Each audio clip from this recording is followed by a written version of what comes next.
We will now call the regular meeting of the Lompoc City Council for Tuesday, July 16th, 2024 to order. Madam Clerk, would you please call roll?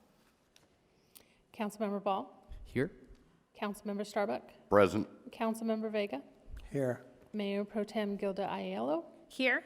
Mayor Janelle Osborne. Here.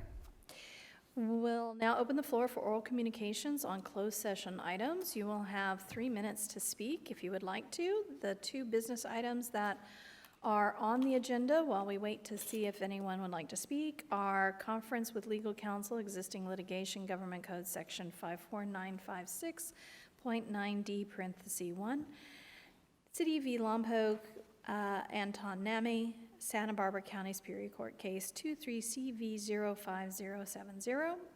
Item 2 is conference with legal counsel, existing litigation, government code section 54956.9D1, name of case, City of Lompoc v.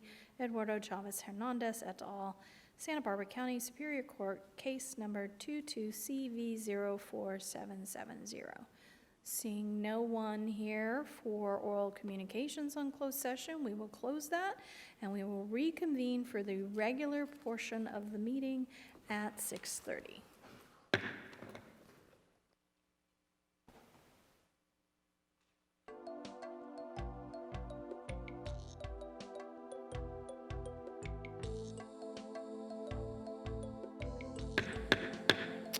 Good evening. We'll now reconvene the regular meeting of the Lompoc City Council for Tuesday, July 16th, 2024. Madam Clerk, would you please call roll? Councilmember Ball. Present. Councilmember Starbuck. Present. Councilmember Vega. Here. Mayor Pro Tem Gilda Aiello. Here. Mayor Janelle Osborne. Here. Please rise and join me for the Pledge of Allegiance. I pledge allegiance to the flag of the United States of America and to the republic for which it stands, one nation, under God, indivisible, with liberty and justice for all.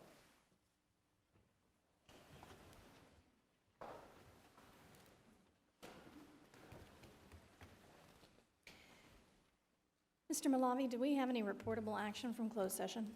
Yes, thank you, Mayor. City Council met in closed session to discuss the two existing litigation items.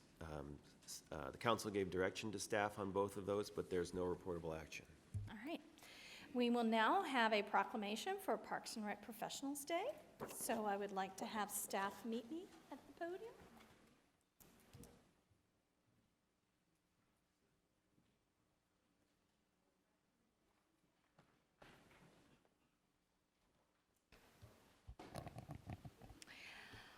At the last meeting, we heard how it was Parks and Recs Month. So today, we're going to honor the Parks and Recreation professional staff. Whereas the City of Lompoc recognizes that the Parks and Recreation field is a diverse and comprehensive system that improves personal, social, environmental, and economic health. And whereas Lompoc recognizes the importance and benefits of park and recreation service that enrich the lives of its citizens and help make this community a desirable place to live, work, and visit. And whereas Lompoc supports the skilled work of park and recreation professionals to strengthen community cohesion and resiliency, connect people with nature and each other, and provide and promote opportunities for healthful living, social equity, and environmental sustainability. And whereas Lompoc values the essential services that park and recreation professionals and volunteers perform to provide recreational and developmental enrichment for our children, youth, adults, and older adults, and to ensure our parks and recreational spaces are clean, safe, inclusive, welcoming, and ready to use. Now therefore I, Janelle Osborne, Mayor of the City of Lompoc, do hereby recognize July 19th, 2024 as Parks and Recreation Professionals Day in the City of Lompoc. And I want to thank, yes, we can talk. And I want to personally thank the staff. You are small but mighty, and you have been making some major inroads on our parks. And I know that's not easy to do with our limitations, but you guys have really found ways to utilize our funds and make some great improvements and have seen some huge changes. So thank you for all your hard work. I just want to thank you, Mayor, for the proclamation and say thank you.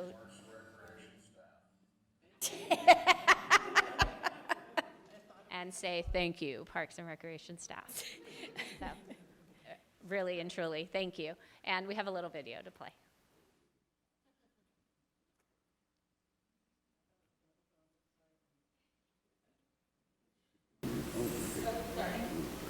Thank you, Parks and Recreation staff. Big thank yous to our Parks and Recreation staff.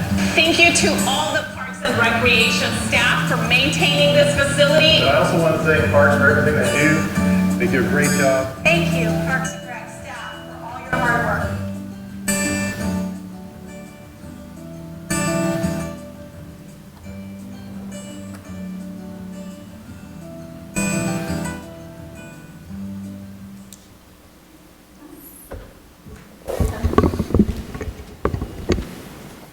Anything else? No? All right.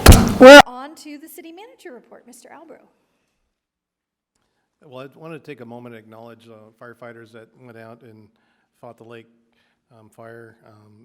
It kicked off July 5th in Los Padres National Forest. They're about 38% contained. It burned about 38,000 acres as of 8 o'clock this morning. Really appreciate them doing that and going out and keeping us all safe. Oop, I got it.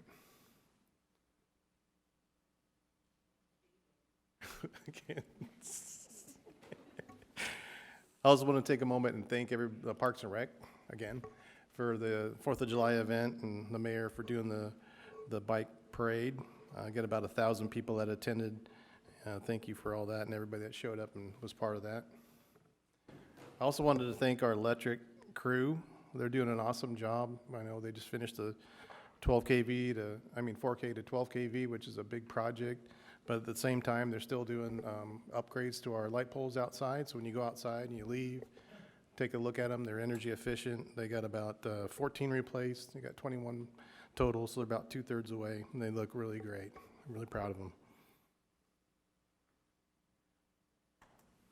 them. Again, we had Pioneer Park ribbon cutting, and I think we have another video to show you. So we'll play that now.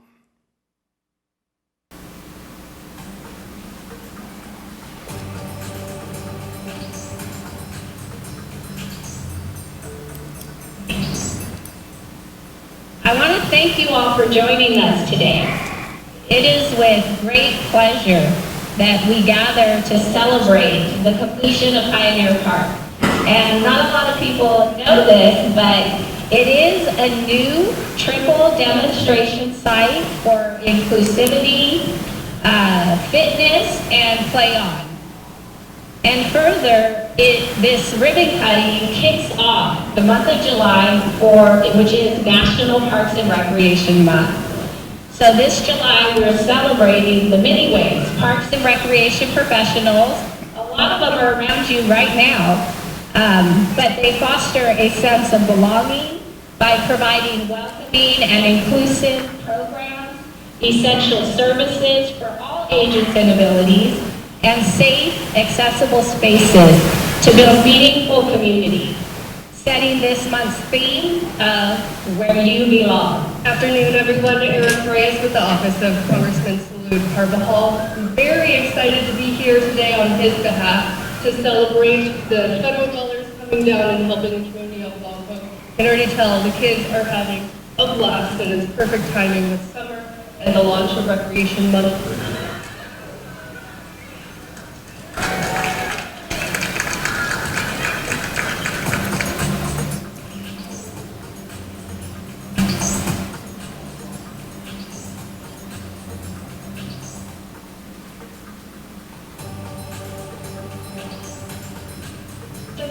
Here behind us is so exciting. Children playing and being outdoors really sets the path towards a healthy community. And we, as the City Council, are tasked with providing those opportunities. So it gives me great pride that we have such an amazing staff with all our Parks and Rec, all of those employees working so hard, with the state and federal leadership that have invested in our community to make our dollars go further, and to have a park that has long needed a redo.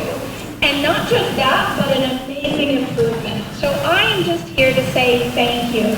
Thank you to each and every one of you for the hard work you put in, for the dollars well spent, and for making sure our community has an opportunity to get outside and play. Thank you, Parks and Rec, for everything you guys did to make this come to fruition. Thank you, guys.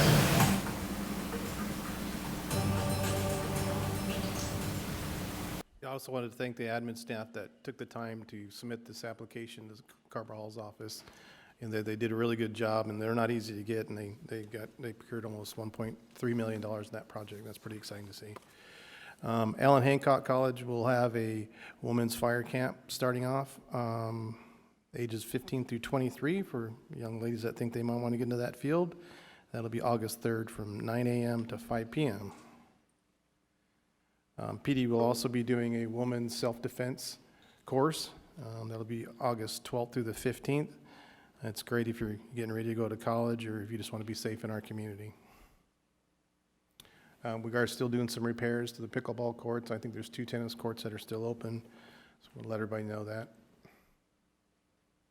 And then finally, encourage everybody to come out to the Old Town Market. The 19th, I think, is Ag and Wine Night. Yeah. And that's on the 100 block of South 8th Street from 5 to 8 p.m. And that's all I have, Mayor. Thank you. Any questions for our city manager? All right, seeing none, we'll move on to consent calendar. If you would like to speak on items 1 through 6, you may come to the podium, or you may call in at 805-875-8201. 805-875-8201. While we wait to see if anyone comes to the podium for their 3 minutes or calls in, I'll read the process into record.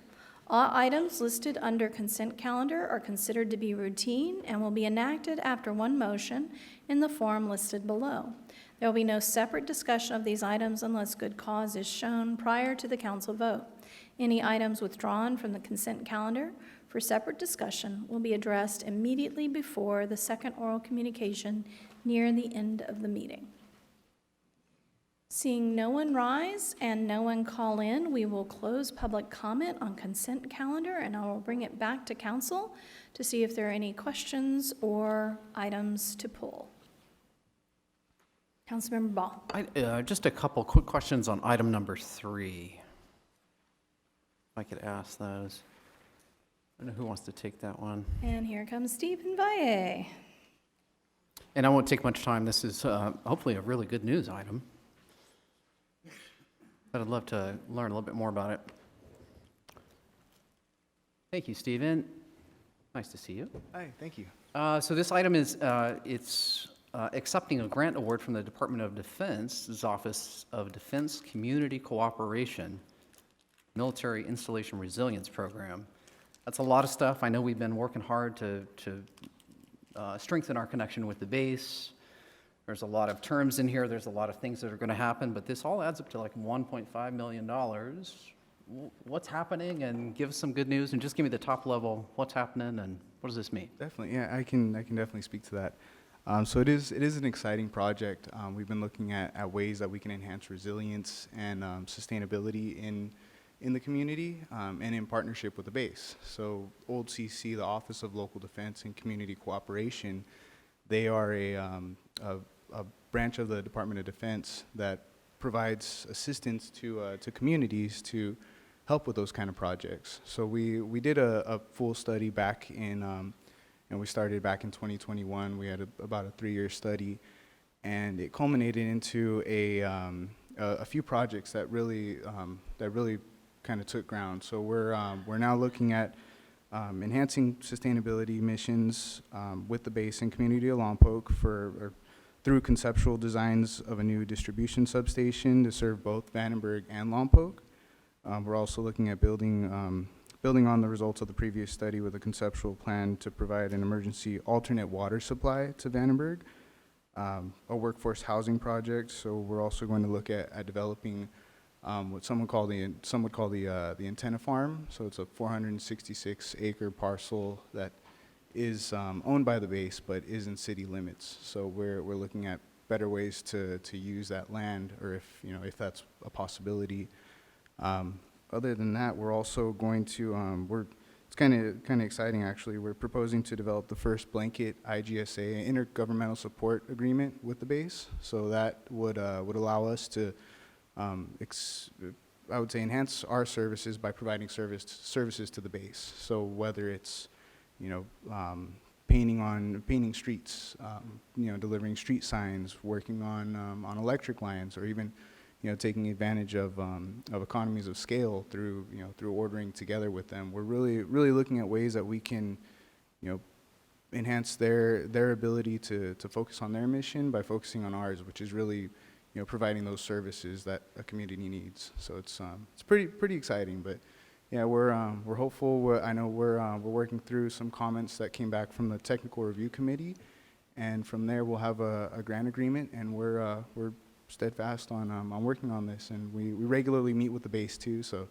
we're yeah, they're excited, we're excited, and it's a good step forward. Thank you for that. I really appreciate that. And again, I just want to highlight that a lot of this stuff in consent calendar kind of just gets passed and no one pays attention. But it is really important, especially to me, and I know for everyone up here at council, to strengthen our relationship with the base. We should be supporting their mission as well as we can, and I just appreciate city staff working so hard and keeping the lights on about that project. So thank you. Yeah, thank you. If there are no more questions, I'll entertain a motion. Councilmember Vega. I'll make a motion that we accept consent calendar. I'll second. And Councilmember Mall gives it a second. Let's vote. And that passes 5-0. Thank you. All right. We will now open the floor for oral communications on items not on the agenda. So if there's a city matter you would like to bring to our attention or speak to, now is your chance. You may come to the podium and have 3 minutes, or you may call in at 805-875-8201, 805-875-8201.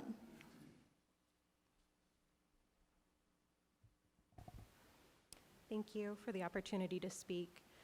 I would like to share my deep frustration with ongoing illegal fireworks in our South Side neighborhood. During the July 4th holiday, my family now routinely leaves town to go to a remote area with our dog because her anxiety is so bad. Even with tranquilizers, she shakes for the entire day and week surrounding the holiday and while after due to the constant fireworks. And now this year, we were stressed to learn that a brush fire broke out near our home due to fireworks while we were away to avoid them. We returned to Lompoc on July 7th to a flurry of fireworks at 1 a.m. in our neighborhood. We understand that fireworks are a part of the July 4th holiday, but it has grown well beyond this. We have called the non-emergency police number as the city of Lompoc promoted and advised in Newshawk, and have been placed on hold every time we've called, as it is not an emergency issue. The Lompoc Police Department app that is advertised to issue reports of fireworks doesn't even exist in the Apple App Store. Yet another year goes by, and we see that while Santa Maria was able to issue dozens of citations with fines to generate funds, Lompoc issued 0. Firework enforcement simply does not seem to be a priority. These illegal fireworks are no longer a nuisance. They are a total safety hazard. I am incredibly grateful to our local fire department and the first responders who were able to quickly control the brush fire that happened over the holiday, but we were lucky. I asked the city council to do something. It is inexcusable that there is 0 enforcement in our neighborhoods, even as there are active wildfires. Last week, I emailed Councilmember Ball to share my concerns, and while I appreciated his response, it seems that enforcement is seen as a challenge. He said that many cities have full bans in place, bigger police departments, and even send out citations, but I'm not sure it's done anything to stop illegal fireworks. I simply ask that the council try something, anything that might serve as a deterrent. Perhaps it may even generate some additional funding in the process. That every July, homeowners are asked to simply accept that our neighborhoods are at exceptionally increased fire risk, and to simply accept that veterans, small children, and animals be expected to deal with constant blasts and simply accept that there's nothing we can do is inexcusable. Thank you. Thank you.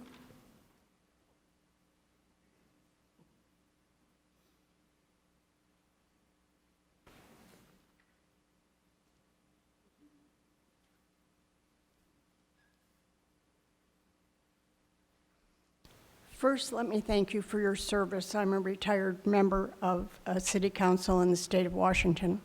And I know that your job is not easy, and I know that you can't please everybody. I also know that there are some times when you can't please anybody. But that's just part of the job, I guess. The 4th of July, which was not really the 4th of July, it was like the month of July, the fireworks went on for days. They were still going on last night. On the 5th, they went on until 1 o'clock in the morning. Our neighborhood was totally like a war zone. I called it in 5 times. I called the police department and I said, our neighbor is shooting off mortars, and here is the address. No one came. It seems that the majority of the ordinance deals with safe and sane fireworks, but I don't think that really even applies. With the amount of violations you could have written, within a few years you could probably pay off the city debt. They were everywhere. And I think they'd be easier to find before the 4th because they weren't everywhere, but they were out there. So you know about animals, and every animal in my neighborhood was terrified, absolutely terrified.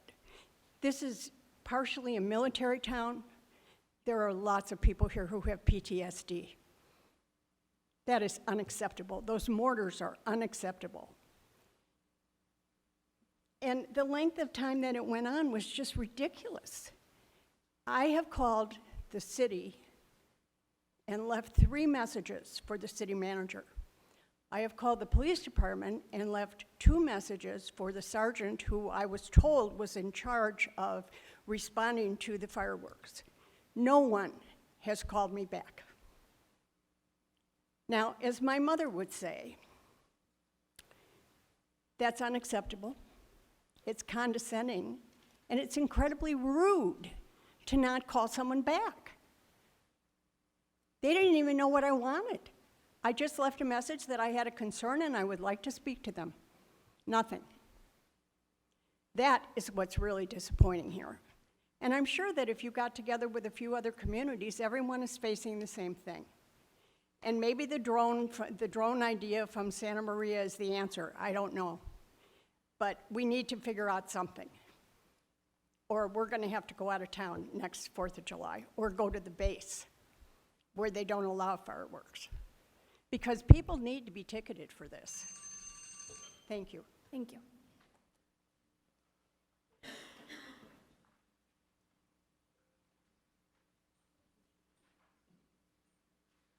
Thank you, council members, for allowing me to speak. Thank you, Mayor. My name is Chris Chapa. I actually have been in the Lompoc Valley since 1973. And when we first moved to the valley, the launches at Vandenberg were like a novelty. They were probably once a quarter. Through the 70s, 80s, and even most of the 90s. But as of lately and recently, I think, and I support the base. I worked at the base since 1985. I'm retired now, but since the advent of SpaceX and the Starlink satellite system that they're putting up, we're seeing these launches, sometimes a few a week, 2 at least, and recently in 1 week. And what's happening is I'm actually seeing a lot of traffic increasing on social media about this very thing. And from simple things as nails working themselves out of the ceiling and the gutters to new cracks in the foundations and in the stucco. So my question is, or my suggestion is, and forgive me if this is being addressed, because this is my first meeting that I've come to, but I did look at the previous agendas. But I'd like to ask if the city council could start some dialogue, maybe with the county and/or federal government, to maybe have some compensation given to the county or something that would help us, because these things do take money to fix and to repair on an annual basis. So I'm not sure if the city council can work with the county on, and maybe the assessor giving certain areas of Lompoc, if not the entire valley, a break on their property taxes so that they can mitigate some of the expenses that they're incurring more and more frequently. And it seems, like I said, there's more traffic, and it always seems to happen after every launch, if you just take a look at Facebook and X and all of that. But anyways, a recommendation and a suggestion. Thank you again so much for allowing me to speak. Thank you.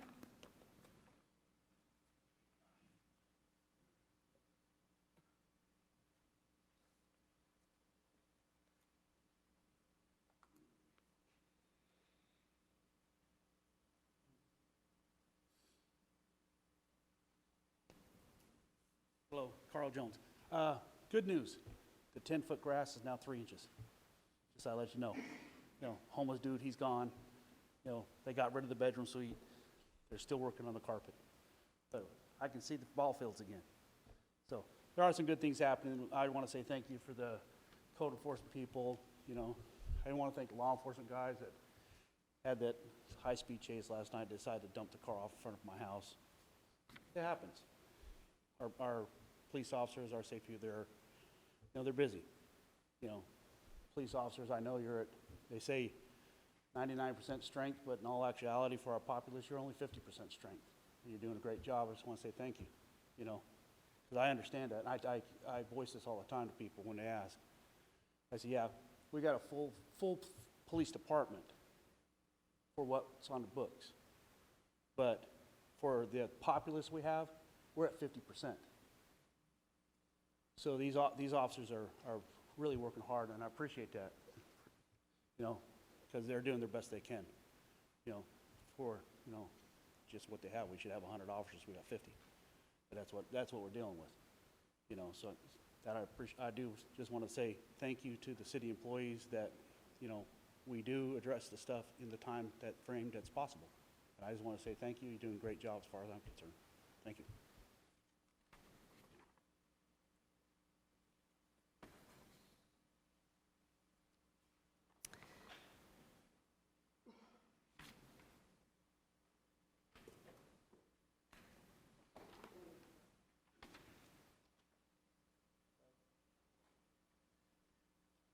Hello, City Council, Mayor Pro Tem, Mayor.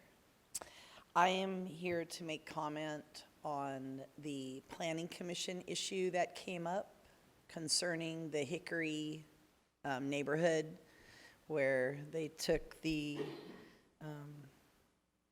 height limit away for houses, and then also allowed an aesthetic to go in that maybe was less than what it should be for that, very executive style neighborhood. I would like to point out that when my family members and my friends were working for the contractors on base, that in their administrative capacities, the biggest challenge they had was finding people in those administrative capacities who wanted to live in Lompoc or the surrounding area for executive salaries and not be able to find executive homes to live in. So instead of allowing carports to go into executive home neighborhoods, you should not be allowing carports to go into executive home neighborhoods, and you should be expecting those people to level up to have a, and then the other neighborhoods, like the ghetto area down by M Street or whatever, they'll start coming up too. You guys know that that's how it works, right? So you don't want to allow your planning commission to make a mistake like this, to dummy down the nicest neighborhoods you have in your town. And I know that you do want to retain nice neighborhoods in the town and not just have executive homes being built in an incorporated Santa Barbara County. You want to have them right here in Lompoc, right? So think about that when you look at this request, please. Thank you. If you're going to speak on item 8, we ask that you wait till item 8 if you can. This is public comment on other items not on the agenda unless you absolutely can't stay for the rest of the meeting.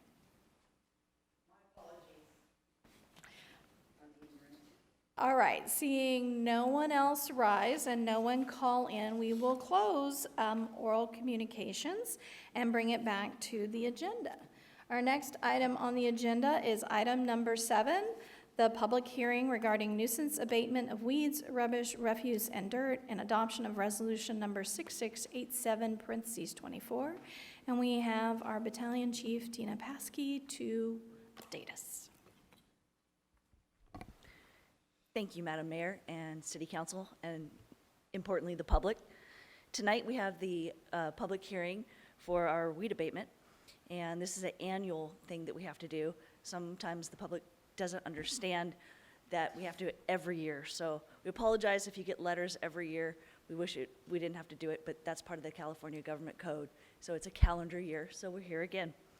So tonight, we have the public hearing, and we'll show why some nuisance properties exist.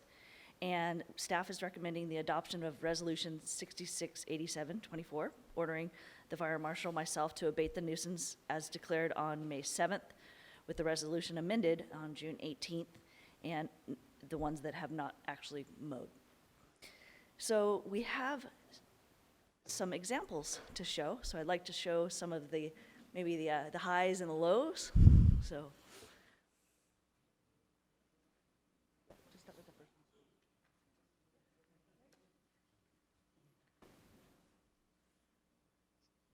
All right, this is a hillside, so we had has been cleared. We had eucalyptus trees that were cut a few years ago. They're starting to grow back if we don't kill those off.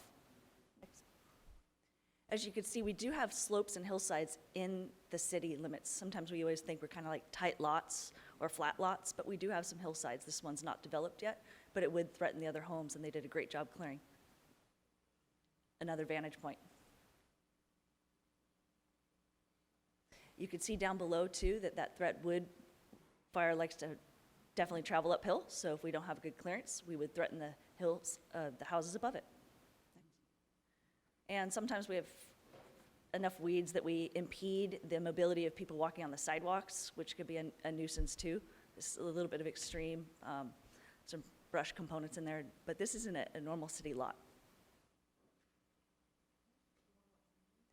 This is occurring today. So this is real time, as fresh as it gets. This is what weed abatement looks like up on the Burton Mesa Tobes group. So I've been speaking with them. They're mowing currently. It's going well. That's what a large lot weed abatement would look like, or they could be disking. They typically mow. So it was going good. We do worry as it gets a little drier like this that we have some type of fire protection on the backside, because we don't need another fire like we had near the prison the one time or near Allen Hancock. So they did have a couple things in place. So I did speak with them to make sure we kind of mow early or late. Next. And this, you can see some of the progress and how big that lot is. That's where we're going to see a lot of development of new homes. So you can see it's a pretty wide open space, and that's all in the city. Not everyone remembers that we have a whole element of urban interface here in the city, definitely around Allen Hancock. And then this is a good example of clearance over on Western. So some of the open space basins that get put in a planning side, they need to mitigate that later. If you've seen this over the years, it was like a canopy over a bike path. It was really bad. This is the best year we've had. And that's been through development of partnerships and some help and assistance and speaking. Here we have an example of a homeowner that needs to do a little bit of maintenance, so this would probably be on the low side. So they've received a letter. We need to encourage them further to do some more work. unfortunately, it looks like the trash blew in a little bit. This is regrowth. This is actually when one of the parks was highlighted, and there's planned development to come in here, but things grow back, so they have to remow. So sometimes they might have mowed, and then they get a letter again. They're a little upset. They'll be back to mow that again. Another house on a prominent street, so that would be one that will, hopefully, they'll do it before we have to send our mowers out there, and we have a private contractor that does that. Another angle, same house. Next. Here's over near the railroad tracks, so we get some complaints coming in from there, and they're different parcels, so they're kind of hard to all catch at the same time. The mustard did grow back, that's regrowth. The next lot beside it, different owner, has already mowed it, so you can see a pretty stark contrast there. This lot's been cleared over on the east side of Laurel, so it looks really good. It had grown pretty large. And mustard really likes to grow back over and over again. Anybody that does weed abatement is familiar with, we have a weed for every month that grows back. And this is what it looks like once it's freshly mowed again over on Ocean. That's the hillside up above. Kind of looking above that would be Hickory or South 7th. You can see we definitely have hillside components in where we're at. And that is all done by hand weed whacking. So I really want to thank the homeowners and the partnerships they do, because a lot of this work is really hard. And we have, I know a lot of the contracting gardeners in town, we all wave at each other. It's very cordial, so they do a lot of good work. Next. Another vantage point. Hillsides up on the south side, and behind that goes into the county property. So that's not our jurisdiction, but we definitely always remind them, hey, make sure your farmers kind of clear a little bit of access. Next. Vacant lot to be developed, south side, freshly cleaned because of these last letters. I like to show a lot of positives because we do get complaints. You always hear a lot of negative. And that should be it. So that gives you some example of some of the work that's going on out there. And to date, we have, I've sent 89 first letters. I've caused 48 additional second letters to send out, and some of them, they got 2 second letters. We have, as you know, we kind of moved into a new module. We're in InterGov, and it produces different looking letters. So those are all controlled to make sure they have the right government codes. Of those, we have approximately 19 lots left to clear. Some of those are in progress. Some of those are regrowth, and some have just basically failed to take any mitigating efforts at all. So those are the ones I usually try to focus. We do have a couple that are just absentee landlords that are basically boarded up and not anything occurring. So you did see there was another mowing that's not on there. We also had mowers behind near the dog park behind the movies. So that was encouraging to see that to do. If you have ever had those pull behind PTO mowers, keeping them running and not hitting anything that's buried in the field is a challenge. So I commend our contractors for doing all that hard work. As I'll remind, we do the fiscal impact to the city is a lot of time for staff to go out there, and these lots take multiple inspections before we finally get compliance. If they don't do that, then we have to force abatement. We use a third-party contractor that's licensed and bonded, and then we would apply the administrative fee of all the times that I had to go out there and send letters and tell them they need to take care of their lot. So it does increase the fee. Generally, we do only 2, maybe 3 of those a year, so that works out pretty good because we're pretty proactive on our enforcement. So here we are, it's the public hearing. All of the letters have been sent at least 5 days ahead of time. We do have a lot of people in progress. So at this time, we hope that everyone will comply and we don't have to do any forced abatement, which is always our goal, and to keep the city safe. And in that, if we have to, I ask that if you see fit that the adoption of Resolution 6687 goes forward this evening, and I am available to take any questions, concerns, comments, or suggestions. Thank you. Council have any questions for staff before we go to public comment? Councilmember Ball. Rough percentage-wise, over the last few years, how often have you had to force someone you have to send a gardener to actually do the work? Is it a rare occasion? Very rare. 1 to 3 a year is the average. 1 to 3. Thank you for that. All right, I'll make a motion to... We have to take public comment. Sorry, I'm in a hurry. I know you're eager, but we have to take public comment. So thank you. We'll open the floor for item number 7 for public comment. If you would like to speak on this issue, you have 3 minutes. You may either come to the podium or you may call in at 805-875-8201. 805-875-8201. Carl Jones, how you doing? The picture that she said along the railroad track, that's the area I was talking about. If you look at the section that was mowed, that company got their third letter finally. But if you look at the two end sections that got the regrowth, those people are local, and they'll mow that field again. So it'll be their second mowing. And that's why I brought up the question about the ordinance, is that center person, one time, that's all I got to ever worry about. But I wish you had pictures of it before, those weeds were literally 10 foot tall. And that's why, like, once again, that's why I really say we need to look at this ordinance, and if there's habitual people, that we need to be able to shorten the number of announcements towards them, saying, hey, keep doing this. Our city needs to be better. Thank you.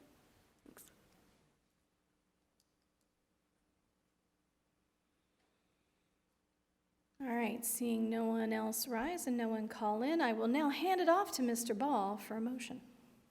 All right. Let's see, I'd like to make a motion to adopt Resolution 6687, parentheses 24. Councilmember Aiello? Second. Now we have a second. Let's vote. And that passes 5-0. All right, item number 8, appeal of Planning Commission decision to delete the condition of Hickory approval requiring a minimum residential dwelling size at 1301 East Hickory Avenue with a previously approved parcel map of LOM 475. And we have our planning manager, Mr. Halverson, here to present. Thank you, Mayor and members of the council. I do have a short presentation, and then we'll get on with I know there's going to be a lot of public comment tonight for this item. So, as you know, it's an appeal that was submitted by Joan Johnson, who is a neighbor of the property that we're going to be discussing tonight. Essentially, what they're asking for is a decision was made last month. Oops, I don't know what happened there. Oh, there we go. A decision was made last month by the Planning Commission to remove a requirement on our property located at 1301 East Hickory. Essentially, that requirement is the size of a home. It's not very common here in the city, but it does come up from time to time, a requirement for a 2,250 square foot home, specifically on Lot 1, and I'll show you some pictures to show you the different lots. Now, this requirement, believe it or not, was 30 years ago. Obviously, I wasn't a city employee at that time, and the Planning Commission, based on input from the neighbors and other factors, thought it was appropriate to have a minimum size for a home on this particular property. This is the condition. I'm not going to read it all, but you'll see that it was actually on Lot 1 and 4. The property owner came to staff and said they wanted to remove that requirement for just Lot 1, not Lot 4. So this is what the revised conditions was approved by the Planning Commission last month to require the size requirement on Lot 4, but not Lot 1. I wanted to remind the council tonight that the decision before you is only to delete the size requirement. There's probably going to be a lot of discussion about the design of the future home, but we're not doing design review tonight. Typically, when someone wants to build a single house, it's a building permit over the counter. In this case, they have to go to the Planning Commission to build a single home. It's very uncommon, but 30 years ago, the Planning Commission felt it was necessary in order to take into consideration the surrounding neighborhood, the size of the house, the style of the house. So that is a separate process that's not tonight that would go to the Planning Commission. So, focusing our attention on the screen there, these are the different lots that are out here that were created 30 years ago through a parcel map. Oops, I always forget the laser pointer here. I don't know how easy it is. Is there another laser pointer that I could use?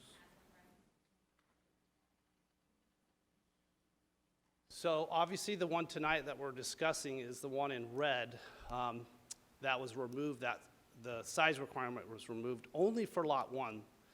The property owner actually owns both lots, was okay with the size requirement on Lot 4. The Planning Commission agreed to leave it on there. The size requirement is not for lot 3 or 2 or 3. It's only for these 2 lots. And I think it's important to emphasize, just so we have all the information, that that size requirement is not for the rest of the neighborhood. It was just for these 2 lots, lot 1 and lot 4. So we'll run through just a few photos before we conclude. But this is a good photo of the site that we're looking at tonight. It's this piece of property. It's not this one, but it's basically this property. It actually goes pretty far down. You can see on the previous slide that it actually goes down pretty far. Oops. This is just a couple photos that you can see where the area of the property that's flat. You can see this is actually an easement that allows access for the property, and looking north and looking west. Here's another one. The photo below, looking east, you can see how it quickly drops off right here. There's a flat portion, and then it drops off. Even though you're not considering design review, I thought it was appropriate to at least show you a site plan drawing that the applicant submitted in December of last year. And when they submitted that site plan drawing along with the building permit submittal, we told the applicant, Lori Pearson, that it needed design review and it needed to be a certain size, 2,250 square feet. She had proposed at that time a 1,040 square foot manufactured home. It would be on a permanent foundation. So that's what she ultimately wants to do, is build a house of 1,040 square feet. Again, that's why she went to the Planning Commission, so that she could do a smaller house. There's a few photos that I put. I didn't want to show the whole neighborhood because it's just a lot, but this is Hickory. The house on the right was recently built, about 5,296 square feet, and then the one over here, 1317 East Hickory, 3,000 square feet. And then going down the street a little bit, there's another house down below, 2,213. And then this is, it says 2,132 square feet for 13 East Hickory. These are square footages that we got from the assessor's office. I understand that there's garages and sometimes other structures that may increase the square footage. But generally, most of the houses, or all of the houses, are over that square footage. Here's a couple other houses as well, and you can see from this photo, this is the driveway that leads to that piece of property that we're discussing tonight. So, right now we're giving the council 2 options, either to grant the appeal and put the size requirement back onto the property, which is 2,250 square feet, or deny the appeal and grant the appeal and maintain the minimum residential dwelling size so that they would have to build that house, or deny the appeal and the property owner could build that smaller house, which I displayed on the screen, which is about 1,040 square feet. That being said, they would still have to go through the design review process. And lastly, you probably noticed in the staff report that just recently the neighbors submitted a letter saying they would like to continue this for 90 days. I contacted the property owner to see if they agreed to that. They do not agree. They would like to move on with their project and have the decision made on the appeal hopefully this evening. That does conclude the staff presentation, and I am available for questions. All right, council? Councilmember Vega. Brian, is there any negative to the size requirement as far as from planning? Well, that's a good question. Yes and no. This could go either way. The Planning Commission 30 years ago thought it was a positive. The Planning Commission today thought it was a negative, although it was a very close vote, and they had to vote, I think, 3 or 4 times at that meeting. They struggled with the decision. Planning looks at the surrounding neighborhood. Our architectural guidelines uses the words should, it's not a shall, that architecture in homes, size, and massing should be similar, but it doesn't require it, but it should be taken into consideration. I think you could argue either way on this one. Is the reason that maybe there are some neighbors that have a negative take on removing any requirements is because, as you mentioned, the type of structure that's being planned, is that part of the, what we're dealing with here? Yeah, you're Even gonna though hear- we're not dealing with design tonight, we're just dealing with square footage.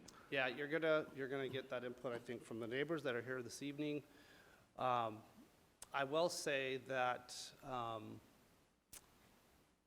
going through the design review, I think as she's proposing it right now, changes would need to be made to make sure that it's compatible with the neighborhood.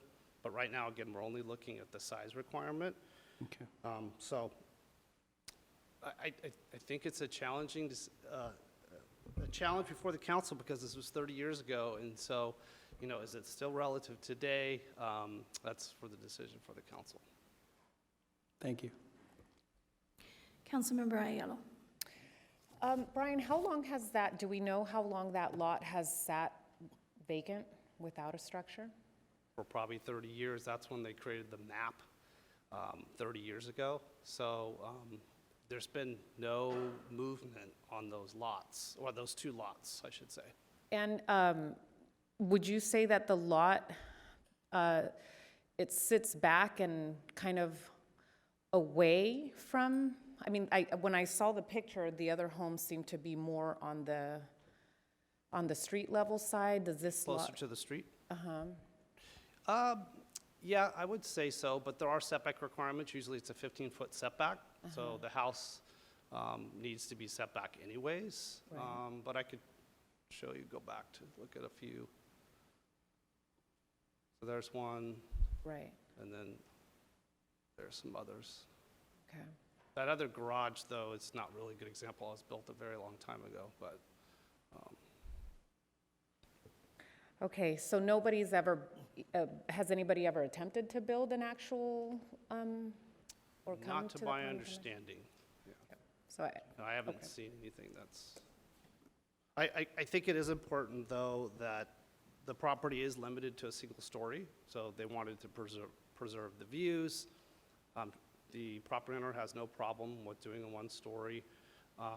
And as you can see from the slopes, the main issue with the property owner, which she'll speak tonight, is you can see from these photos, specifically these slopes, if you did build a large house, since it's restricted to one story, you would have to do probably some substantial grading and also probably retaining walls in order to bring that up. So that was the main issue for her, was the cost to do that type of grading and that type of construction on that slope.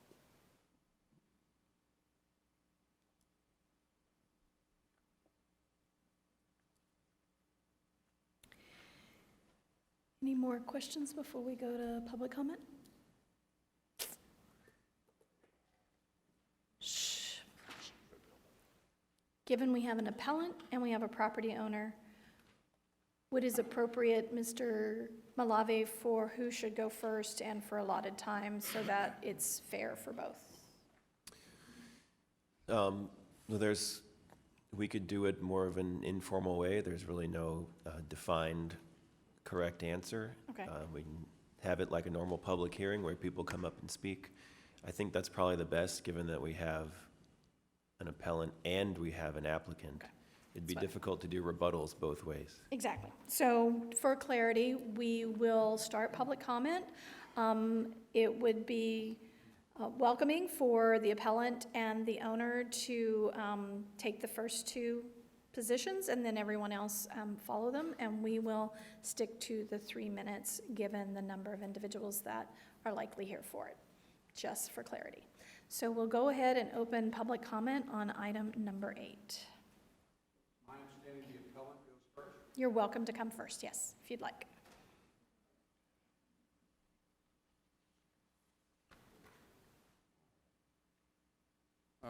My name is Steve Dunn, and I'm an attorney, and I represent the 5 homeowners who are on Hickory that are most affected by this, this decision. And I I have submitted a letter on July 12th where I state on their behalf that 3 different reasons should exist for setting the decision of the Planning Commission aside and granting this appeal.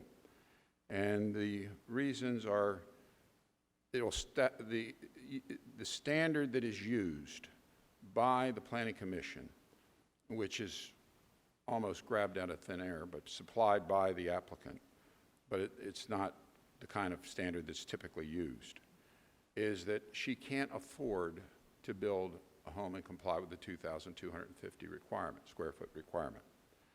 Now, other people have built there and can, and have, but it's this affordability standard that I find very objectionable, and I find it inappropriate, and if it's used as a reason for allowing this smaller building to be built there, and it negatively affects the property of these property owners, they would have a cause of action against the city for the reduced property under the Due Process Clause of the 14th Amendment, the substantive rights that are given there. And so this is fairly serious, and I've put that all in the letter, and I also put in there that there was no, that I did not have the record of the Planning Commission at the time that I wrote the letter. But I've since been able to get the record. And I just want to read 2 things there. And that is on PC report dated the 6/12, the same day that I wrote my letter. On page 4, the applicant states that she can't afford a 2,250 square foot home, although many companies manufacture these homes. So they're available. They're available to be placed on here, so she can buy one. It also says on attachment 5 to the PC report, resolution 1004, parentheses 24, close parentheses, the third whereas of the ultimate finding states that based on the configuration of the lot on the hillside, significant grading costs will prevent the property owner from building. And yet page 5 of that same report states that this resolution was made without the input of the engineering division. May I have additional time? Go ahead and finish your statement, but not too long, because again, we'd have to extend the time to everyone. And no dollar cost estimates are used. So our argument is there's no evidence to support this lack of affordability in the record. That's a big flaw. This can be done, and my recommendation then to the council is that you either grant this appeal or you remand it back to the Planning Commission to make a determination, if you're going to use this standard, to at least make a finding of affordability. That is, how much is it going to cost to do it both ways, do a comparative study, and how much can she afford? It's very easy to say, I can't afford anything, but it needs to be tested. We need an objective ability to test that. We can't just grab it out of thin air. Thank you. Thank you. If you're going to speak, go ahead and come up, and so we don't waste any time between speakers. Yeah, is the applicant the homeowner? Let's have the property owner come forward, and then everybody else follow. Hi there, my name is Whitney Del Real. I represent the property owner. Just a few things. I think we've had a misunderstanding about what we're approving here today. Everything in the appeal talked about some kind of architectural standard, and we're not asking for an architectural standard to be made. In fact, the properties that we viewed on the screen here are incredibly diverse architecturally. We have shutters, we have flat roofs, we have hip roofs. We have all these different structures and all these different colors, and I think that's what makes a neighborhood interesting, a neighborhood that is for everyone. And asking for something that is smaller does not mean that it's not going to comply. We will go to the Architectural Review Board because we have to, but we can't have a rule that came about 30 years ago and only applied to these 2 sloped lots. hold us back from creating new dwelling units in the city, which I know is a mandate by the state. Everyone's coming down and saying we need new units, but the neighbors come around and they're bringing up issues like egress. Ms. Pearson has a legal right to access this lot. She actually has a legal easement that gives her access. They're also talking about the view. A one-story home that's larger is going to cause more problems with the view. I don't understand why reducing something is causing more problems. And I'm afraid what they're asking for is for no one to develop this lot because they enjoy this lot being empty. And it was developed in this way with these restrictions so they could preserve exactly what they wanted, which is no neighbors behind them.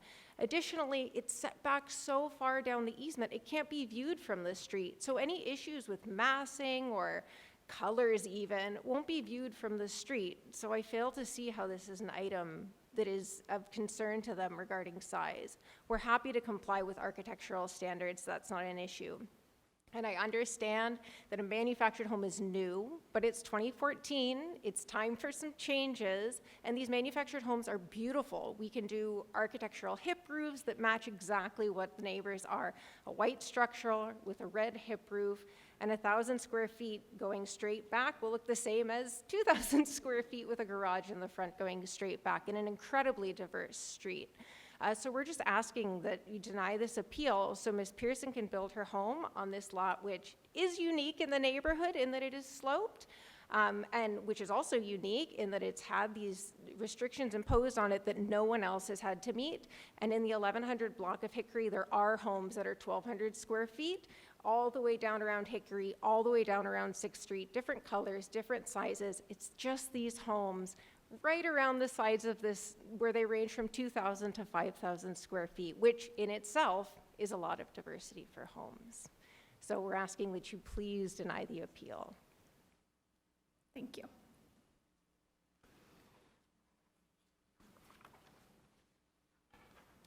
Good evening to the City Council and the Mayor. I'm here today to explain why the building pad is only big enough to put a 1,040 square foot home on it. The property is very steep and half of the hill would have to be excavated to put a 2,250 square foot house on it. I did my research on the two properties. In the title, it only refers to the sewer lines that were put in on both properties.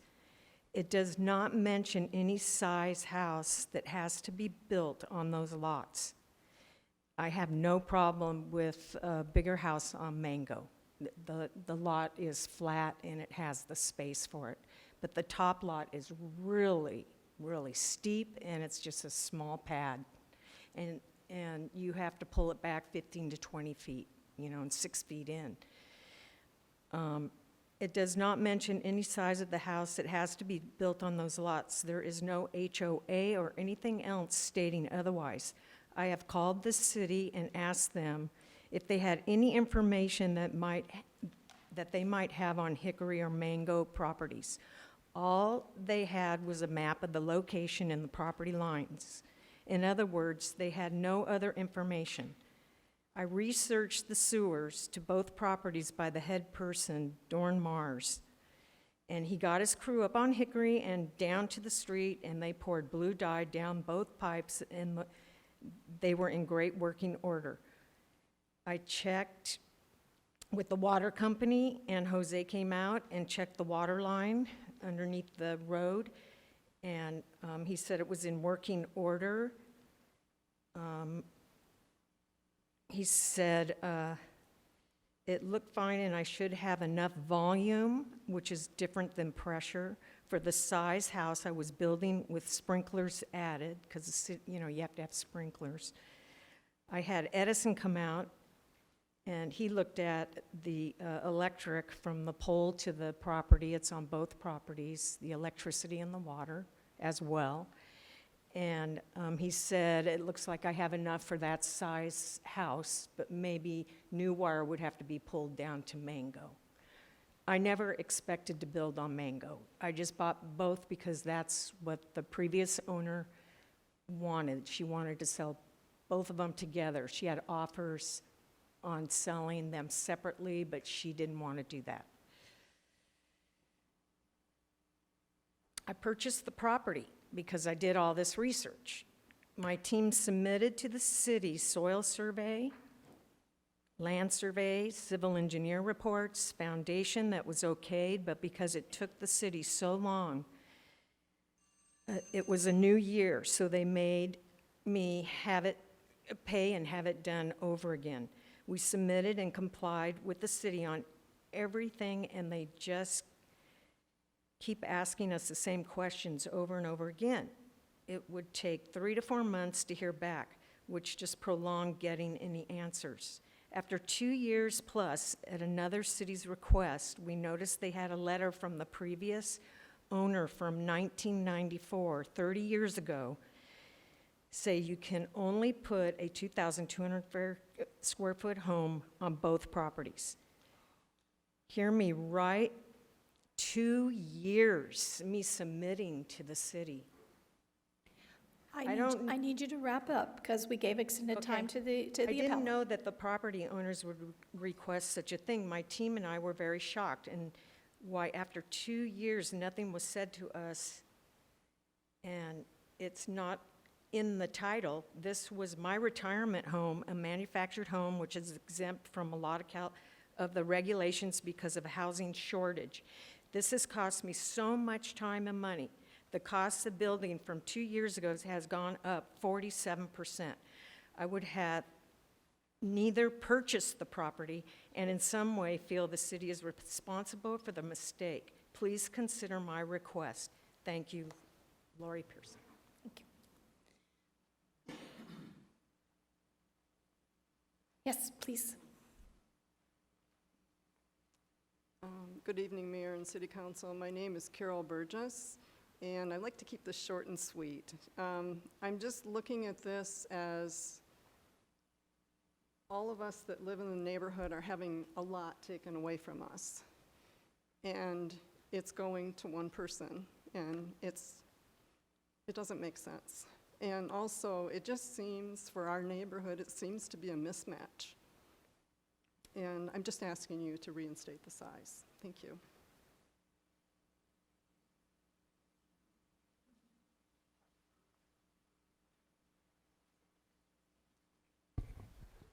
Honorable Mayor, council members, thank you for hearing our comments.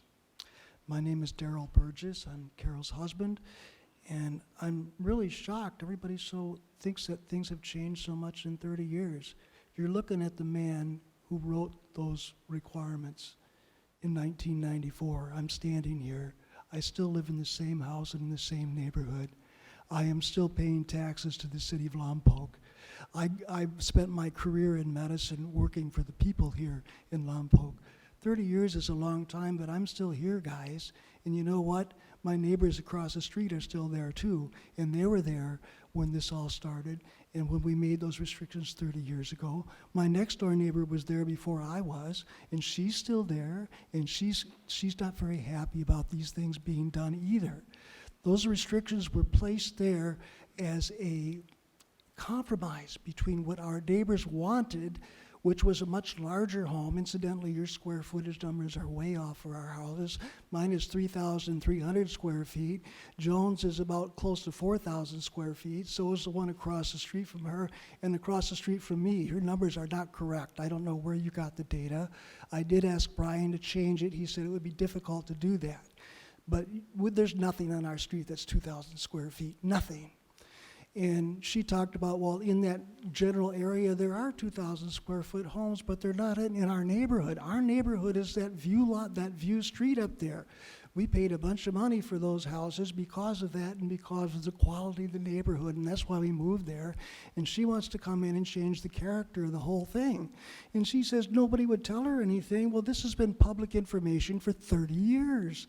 I have the documents to prove it. In fact, I've submitted them to you guys. I submitted to you the minutes from the 1994 session when these were approved. You have those minutes. The city has the minutes, and I have right here in my phone notes when I talked to Brian Halverson December the 23rd in 2022 about this, and she was submitting plans for this, and I said, please tell her there are conditions on that property, and we listed all the conditions right there, Brian Halverson and I on the phone, and he assured me that he told every member of the planning department about those conditions. So there is no question, but that information's out there. For her to get the money for this, for escrow, she had to sign a statement that said she knew about that property and she accepted responsibility. And in this country, ignorance of the law is no excuse. If you're driving down the street 35 miles an hour, 25 mile an hour zone, the policeman stops you, you can't say, well, I didn't know it was 25. He's gonna give you a ticket anyway, because that's the way it works. Now, I talked to Morris Sabani for 2 hours and 30 minutes. Morris is a major. I have Thank a lot you. more to say. I trying realize to you correct, do, I'm but trying to correct, I haven't even started what I came for. I have to correct what other people are saying because they're wrong. you had your 3 minutes. I apologize. You are, have gotten your message across, and we've all received your letter. Could I have a minute and a half? That's all I need to say what I was gonna say. No. All right. Well, I will say that the stuff in my letter pretty much tells the story, and the whole thing is pretty self-evident. It doesn't require a lot of explanation to understand what we're saying. The city has guidelines for architecture, and it says that the home should be generally like the ones there. And I put quotes in here, and I gave you guys about 20 pages of other quotes from your own document. Just follow what your own document says, and we'll be good. Thank you. Thank you.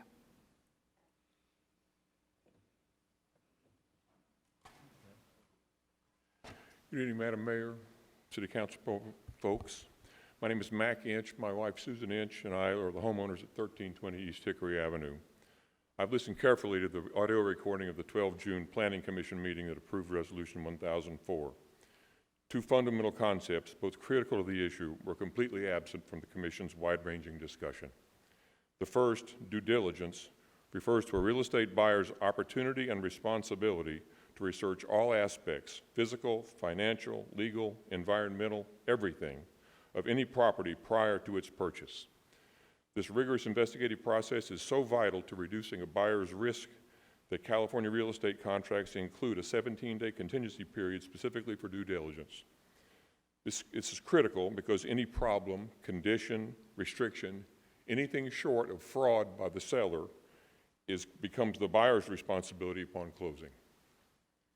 At the 12 June hearing, Ms. Pearson stated that she was unaware of the 2,250 square foot minimum home size requirement when she purchased this lot. To me, that proves inadequate due diligence. Apparently, however, that's not how the Planning Commission saw it, given their subsequent approval of Resolution 1004. The Planning Commission's discussion shows they found it easy to sympathize with Ms. Pearson. After all, she sincerely wants a retirement home with a view of the Lompoc Valley where she can care for her elderly mother. And for that love and compassion, I say God bless. The Commission never considered due diligence and seemed to accept responsibility for somehow not ensuring that the size requirement was proactively conveyed, effectively absolving Ms. Pearson of responsibility. One commissioner even asked if it was possible for all her future design review fees to be waived on the spot. This brings me to the second fundamental concept the Commission failed to address, the value of home size requirements to a neighborhood. There was much discussion of design aesthetics, that big homes can be ugly and small homes attractive, how manufactured homes aren't like the trailers of yesteryear, and of course, ADUs. All that was interesting but irrelevant. What misses the point, this all misses the point of why minimum size requirements exist. Regardless of how charming a 1,040 square foot home may be, the tyranny of numbers means it will negatively influence the market value of the other homes on the block. The question is only how much, not if. Our home is our most valuable asset, and I am not embarrassed in the least to say I want to protect it. For us, our kids, our grandkids, and on into the future. That's why I respectfully ask that Resolution 6688, Parent 24, be adopted, and I look to the Council for due process, administered with fairness, impartiality, and consistent with equal protection under the law. Thank you very much. Thank you.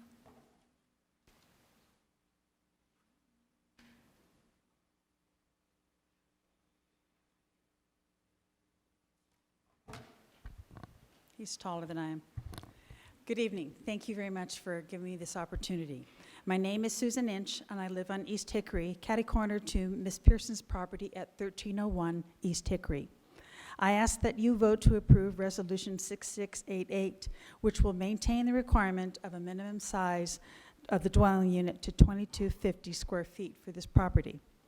In 1994, the Planning Commission approved the lot plan that split one lot into two, adding conditions to protect the style of the existing neighborhood with the intent of protecting the investments of the surrounding homeowners. And just a comment that the property at 1313 and 1317 both are built on a slope and have had to do were made to accommodate that slope. And also I wanted to point out that no one in that neighborhood wants Miss Pearson to not build. We're not looking for an empty lot. We want a house that fits in with our neighborhood. So 30 years later, the issues are the same, regardless of whether the current owner can afford to build the larger home. She wants to build one small house and a carport. We want her to build one house. We just want her to follow the guidelines and build a larger house. It would fit into the neighborhood and would add, not subtract, from the values of the other existing homes. The property owner has stated she doesn't want to bother anyone. She just wants to retire and have her life in Lompoc. I appreciate that. She wants to put in a very small house because it will save her money. It is important to understand that installing a small home in this neighborhood will bother all of the current homeowners by reducing our property values. I am already retired, as are many of my neighbors. I have spent almost 30 years in our home on Hickory, working, saving, improving on our property to enjoy it, but also to increase its value. So I ask you tonight to adopt Resolution 6688 to grant the appeal, maintain the minimum dwelling size, and to keep the promise that was made in 1994 to protect our neighborhood and our property's values. Thank you.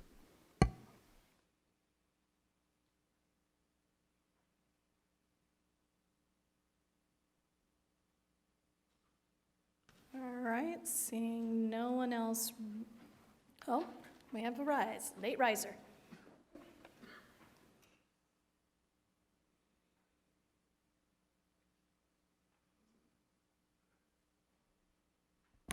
Susan Gallagher. I actually live around the corner from this subject property we're talking about, and Gilda had asked over the years, had anybody tried to build there? To my recollection, at least twice it's been attempted, and due to access, the buyers backed out. From my real estate background, I know this. So, and also this will devalue our neighborhood, and that needs to be taken into consideration because you're a taking of my value. Thank you.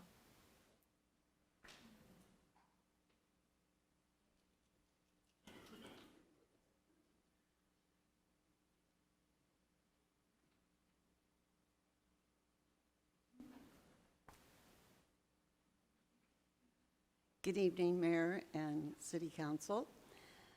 I am Joan Johnson, and I live next door to 1301 East Hickory Avenue. My address is 1313 East Hickory Avenue. My first wish would be that you overturn the decision that was made on June 12th, and that we maintain the resolutions that we made that I was there in 1994. Now, my main concern, and this I'm representing my neighbors, is property value. I have to tell you that if you look toward the ocean, I want to go down memory lane a little. My house was built 82 years ago. It was built originally by the Sudden family, French people.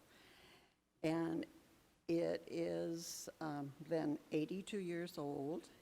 I have lived in this home for 37 years.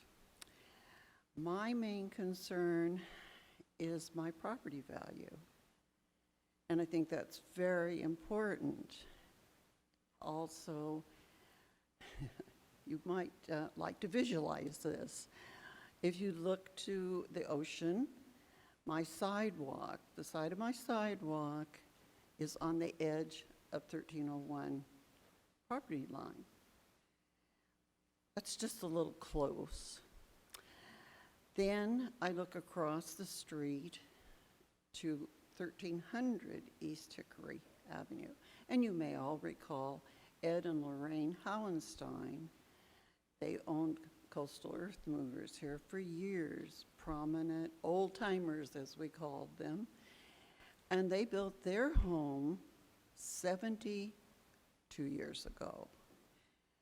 And this is very interesting.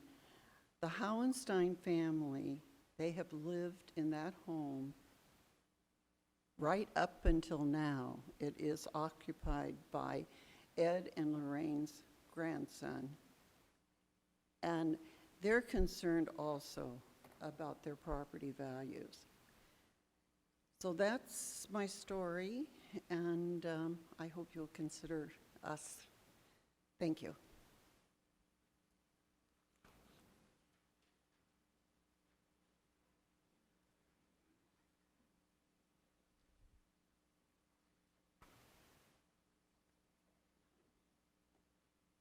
Hi, super nervous. I don't speak in public like this, so bear with me.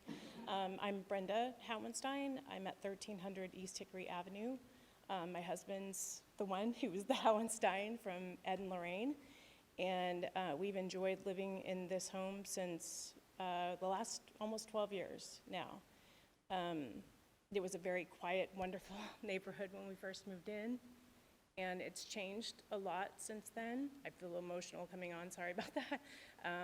But we are definitely, we have a situation that's happened on Valley View where we had views all the way around.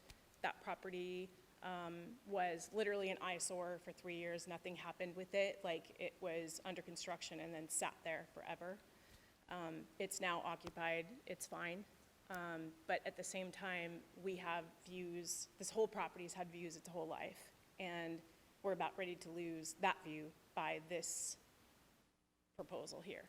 I'm willing to lose that view for a property that's going to fit the parameters that were set forth for those lots, and there's a lot more that comes down with those lots.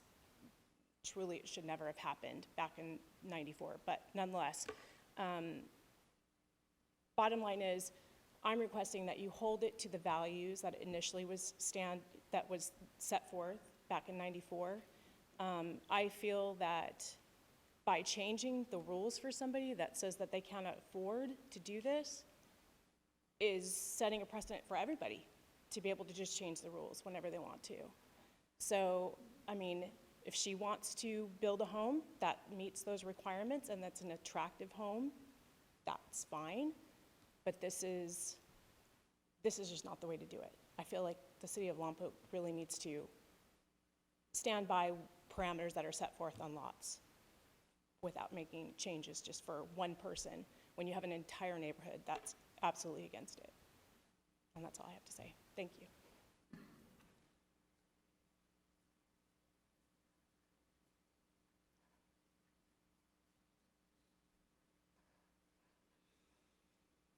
All right, I'm gonna try this again. I don't see anyone rising. I don't see anyone calling in, so we will close oral public comment on item number 8 and bring it back to council for discussion.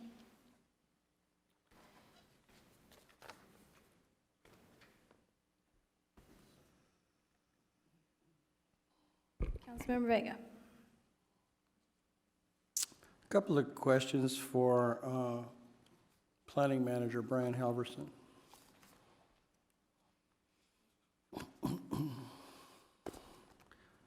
Brian, when the Planning Commission made these decisions, did the Planning Commission ask, or did they know whether or not this lot was on the housing element site list? Yes. Or does anybody know? Yes, they did. Did they know that? Uh, Because it is. They did ask to answer that question, they did. Okay, and I guess these are just questions, okay? And we've made a lot of changes, zone and CCR changes to the housing element for the state under the housing element site list. So I want to make sure that we're clear here because, anyway. And, We are clear, it's not going to impact our yeah, I just want to housing make plan. sure what was told there, okay?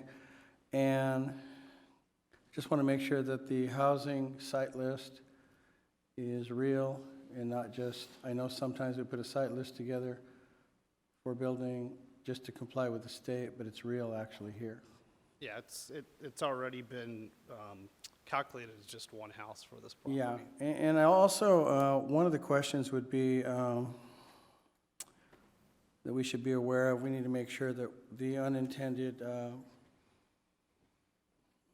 as far as HUD, it's unintended discrimination in housing with HUD, as we know. We want to make sure we're doing everything correctly and fairly. But also one of the questions I have here is, under California law,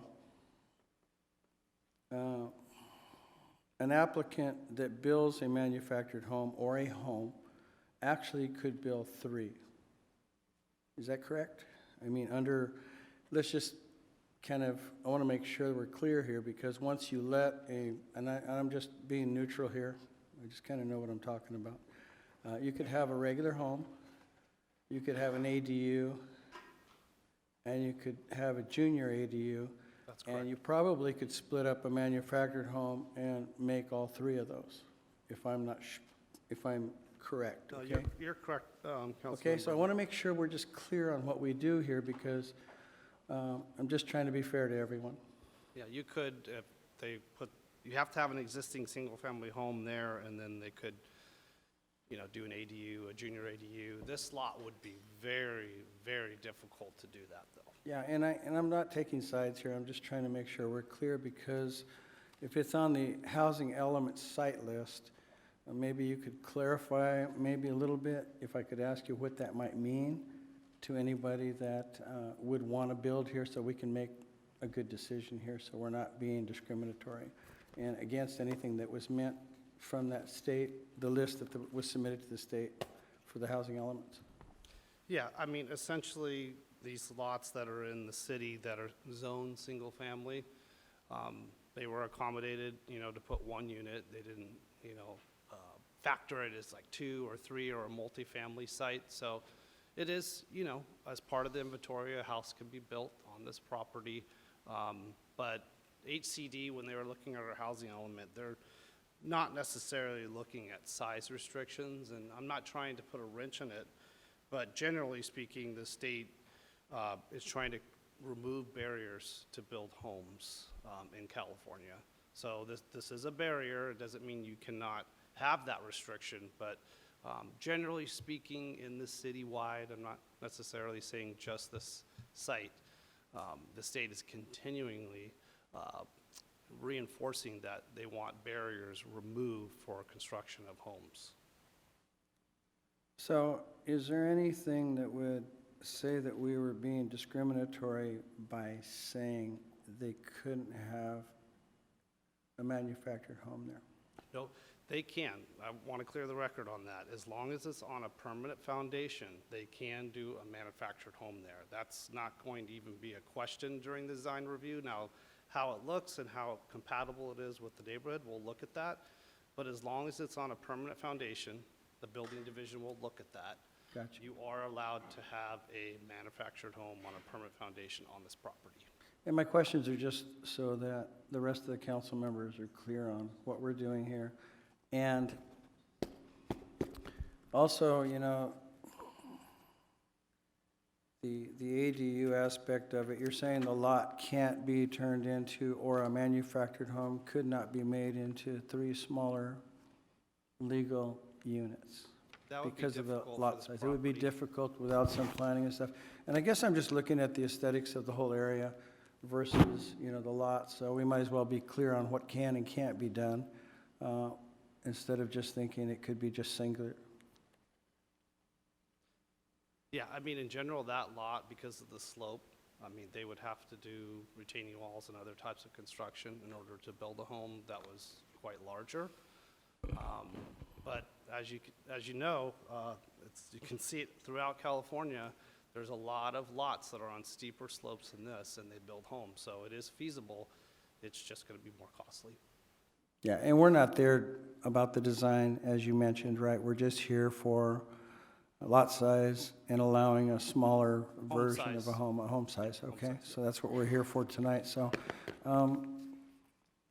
just food for thought here, just thought I'd mention. Thank you.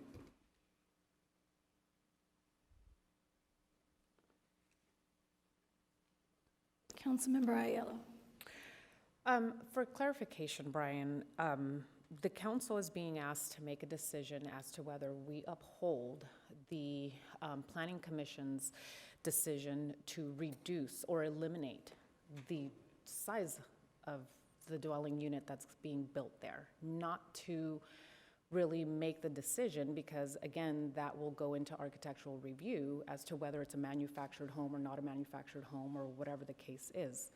Correct? We're only being asked to decide whether we're going to uphold the removal of the actual square footage Correct. of the house Yeah. that is currently on there.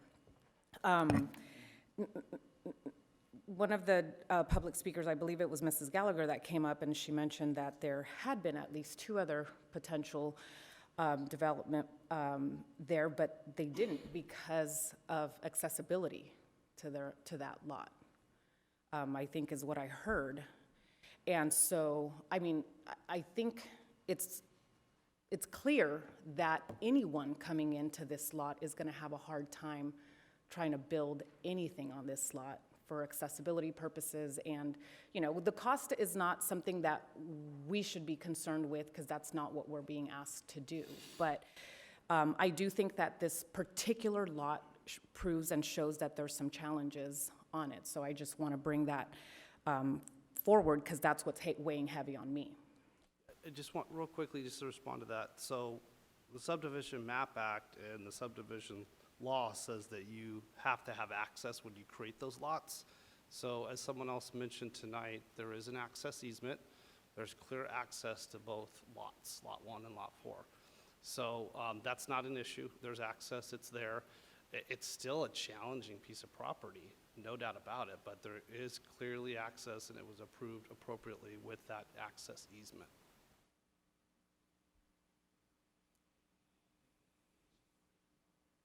So Brian, again, just for clarity here for the public and for ourselves, we're being asked to take out the minimum restriction for the size of the house. Is that correct? Either uphold the Planning Commission's decision to not have that size restriction, or to put the restriction back on the property of the 2,250 square feet. Gotcha. And both resolutions reflect that with either the conditions that show it with the size requirement or not. Councilmember Starbuck. Well, it sounds like the only one that made out on this was Mike Knowles. I'm going to say, I'm a big advocate on property rights. I mean, you buy it, you own it, it's yours, you should do what you want. That's what everybody did in that neighborhood, and I think that was the intent that Ms. Pearson has. I went to look at the property, but it was posted, so I didn't trespass and go look at all the property, just where I was allowed to go, and I can tell you, you're right, it's a bad lot. Part of it that gets me is the purchase of this. I knew years ago there was covenants on the property. What our problem in City Hall was disclosing them to Ms. Pierce, or if there was a problem with Ms. Pierce, I do not know. But it seems as though I don't think she would have bought it or pursued it if she'd have known. I'm not going to speak for her, I don't know. The surrounding neighborhood is very nice. When I moved back to Lompoc many years ago, I tried to move into that area. Well, short of a bulldozer, I couldn't get that place, and nobody up there sells. They love their homes. So I didn't move there. They're all happy about that, I'm sure, too. I'm curious, Lot 4 hasn't come up, which seems like a much easier site to do something on. But it seems to me that in this process, our staff, and we don't need to go see all this, we've looked at it. But it should have gone to Planning Commission on a reduction of the size, not how it is arranged here now. It just, to me, something didn't come out right, but I may not agree on the minimum square footing, but it's written, it's what it is. It's going to be very difficult to achieve there, and I just don't see any way around it. You wouldn't want to live below it with retaining walls above you. I'm just going to say, and I would be willing to make a motion unless somebody else on council has something they'd say. I'm going to make a motion to adopt Resolution 6688, parentheses 24, granting the appeal.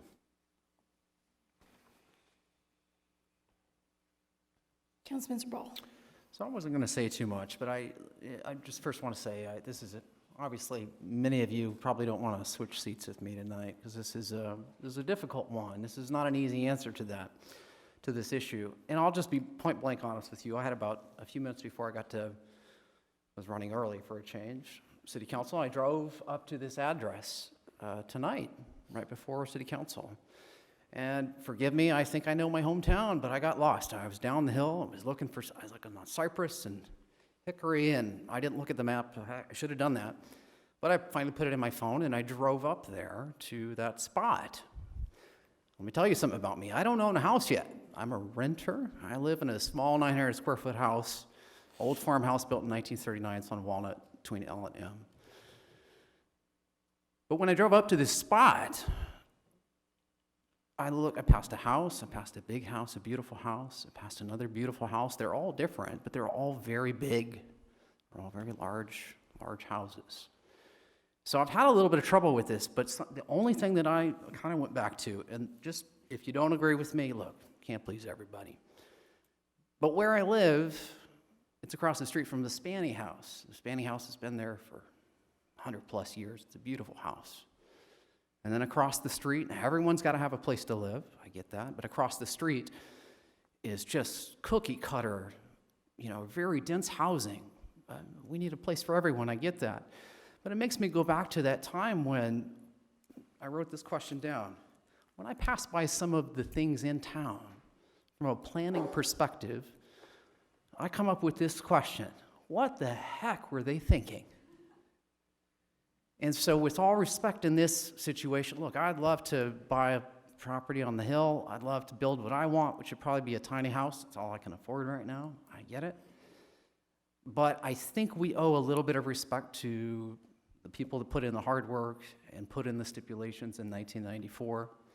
I may not agree with that personally. I think everyone should be able to do a little bit more, and we have to be a little bit flexible. But this is a very tiny, very small neighborhood. It is very unique. And the houses that are right down below it on Hickory are much different. It's a different neighborhood. So I think for me, I would agree, and I would second that motion, Mr. Starbuck.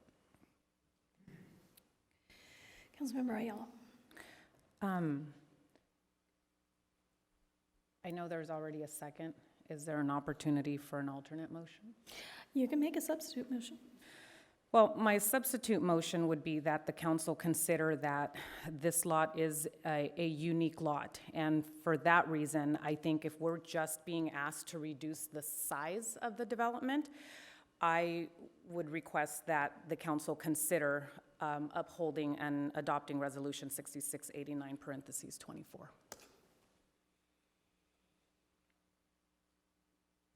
I'll second. All right, so we have a motion to deny the appeal and a second by Councilmember Vega. So we have to take a vote on the substitute motion first.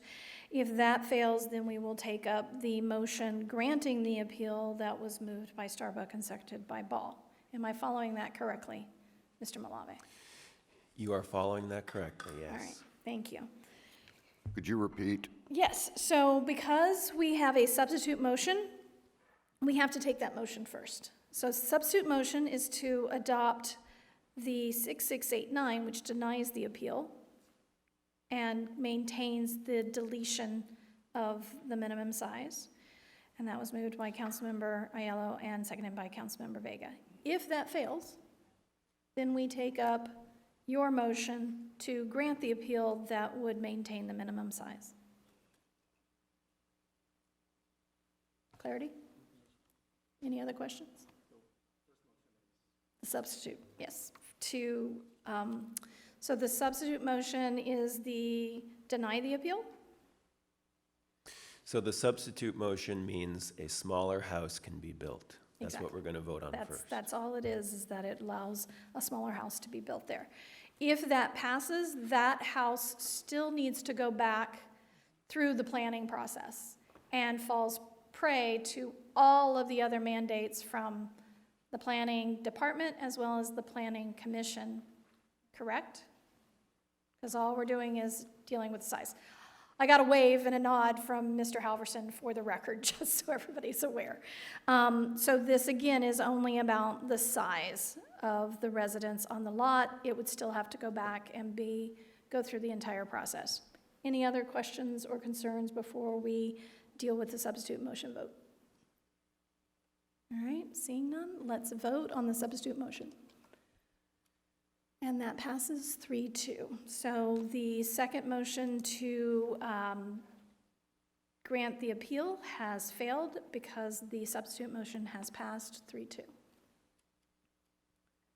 All right, thank you. Item number 9, new business. Approval of additional national opioid settlement with Kroger, adoption of resolution number 669024, authorizing the city manager to execute the settlement documents. And we have Mr. Malave. Thank you, Mayor and City Council. This item tonight involves another nationwide opioid settlement agreement that is being proposed. There are a number of corporations, manufacturers, distributors, and retailers of opioids that are involved in complex litigation in federal court. And over the past 3 years, a lot of them have settled out of that litigation by agreeing to settlement agreements. In 2021, and these settlement agreements result in payments of billions of dollars to the states, counties, and cities around the entire United States by the corporations. So in 2021, we had before the council a settlement agreement with the McKesson Corporation and other distributors, and also with Johnson & Johnson Corporation and Janssen Pharmaceuticals as the manufacturers of opioids. That resulted in, the council approved that settlement back in 2021, and that resulted in what we expect to be $682,000 of total payments to the city of Lompoc over 18 years. In the past 3 years, since 2021, we've already received the city has already received $138,931 out of that total from the 2021 settlements. In 2023, a second batch of settlements came before the council to settle with Teva, Allergan, Walmart, Walgreens, and CVS, who I learned from the finance director today that we do not know the approximate total payments that Lompoc might be receiving from that 2023 settlement at this time, but we did agree to the settlement, and so we will be receiving those funds over the next 5 to 15 years. There is now a third settlement agreement, and that's what's before you tonight, and that's with the Kroger Company. Kroger Company is settling with states, counties, and cities across the country. California state, counties, and cities are set to receive about $1.2 billion. Lompoc's share of that, if the settlement agreement is approved, is approximately $467,000 that would be received over the next 11 years. And that's what's before you tonight, to approve that settlement. Like we had in 2021, 2023, there is a decision for the council whether you would like the city of Lompoc to directly receive the funds, or whether you would like your settlement funds to go to the county of Santa Barbara for the county to use for a countywide opioid remediation use.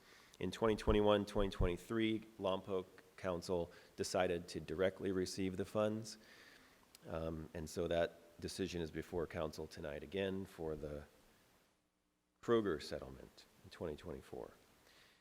That essentially completes the staff report. Staff recommendation is to approve this and approve the resolution that's attached to the staff report. And I am available for questions. Any questions for the city attorney? Councilmember Ayala. So, City Attorney, as of right now, we have a total of $138,000 that we've accumulated over the past 3 years since we accepted. Yes, from the 2021 agreement, and I think we've received, and we've spent about 6,000, so that's 132 about in the bank. And I think we might have received one payment from the 2023. Do you know how much that was? Okay. Well, we've also received the first payment from the 2023 settlements as well. Okay. And we have 5 years to use up the money as each settlement takes place, correct? Actually, each time we receive it. So each payment we receive, we have 5 years to spend that money, or else it goes to the state. Understood. Any other questions? Councilmember Wall. I guess the only question I have is kind of following up on the 5-year spending the money. Again, I have my opinions, and I'll wait for public comment, but does the city, what are we planning to use that money for? Can we ask that yet, if we do keep it in-house? No, you can ask that. I have to defer it to a different department, though. I don't know if the chief's going to address that.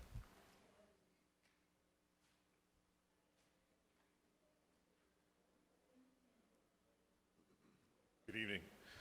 So, as we've stated before, our intent is to try and keep the money local to the community.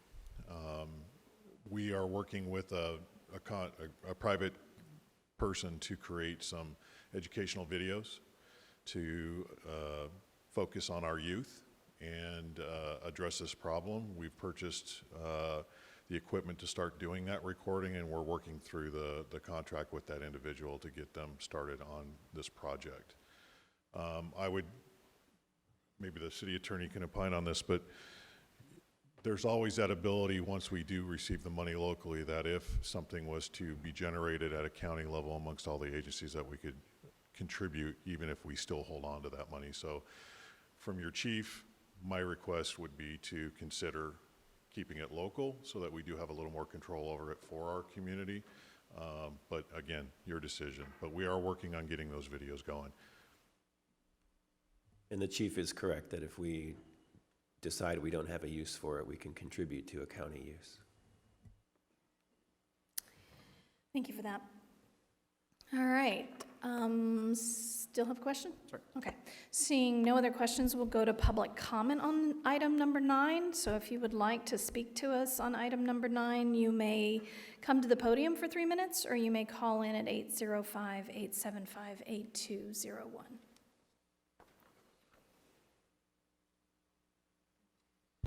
Thank you. Excuse me. My name is Ian Sharp. I worked as a first responder for over 10 years, and I would just like to urge the council to use this money in a way that experts advise that will actually prevent overdose deaths, and that includes, public outreach and other things like, Narcan distribution, public information, and not solely on enforcement. So in my years of experience, that's as well as what the experts have said on opioid deaths. The prevention is not necessarily solely a law enforcement matter, and so making sure that we also use those funds, if we do accept them locally, for, with the advisement of experts in the field, to actually, address the issues at its core. Thank you.